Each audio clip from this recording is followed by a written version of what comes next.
ပင်လောင်းမြို့ထဲမှာမိန်လန်းဘေးလည်းဖြစ်မယ်ဈေးနှုန်းလည်းတင့်တဲ့ခြံခွက်ကိုကျွန်တော်လိုက်ပြမှာဖြစ်ပါတယ်အားလုံးပဲမင်္ဂလာပါဒီမြေကွက်လေးကပင်လောင်းလွိုက်ကောပြည်ထောင်စုလမ်းမကြီးဘေးမှာတည်ရှိတယ်ပင်လောင်းမြို့ထတစ်ကျောင်းလမ်းဘေးလည်းဖြစ်တယ်ဗျာအခုမြင်နေရတဲ့ခြံခွက်ကိုရောင်းချပေးမှာပါဒီမြေကွက်လေးရဲ့အကျယ်က3950စတူယန်ပေကျဲပါတယ်မျက်နှာစာ45ပလက်အလျားပေက80ကျဲပါတယ်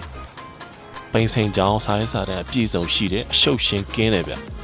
ဒါလေးကတော့ Google ကနေပြထားတာပါအဝါရောင်ပြထားတဲ့နေရာလေးပါပြည်ထောင်စုလမ်းမကြီးဘေးဒီအကွက်လေးပါ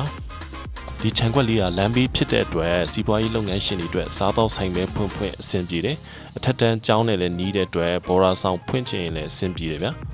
ဒါမှမဟုတ်လေအိမ်လှလှလေးစောက်ပြီးနေမယ်ဆိုရင်လည်းအရန်လှတဲ့ဂျူးတောင်အလှနဲ့လုံးဝမိုက်တယ်ဗျာဒါကတော့အနောက်ကနေရှေ့ကိုပြန်ရိပ်ပြထားတဲ့အနေထားပါ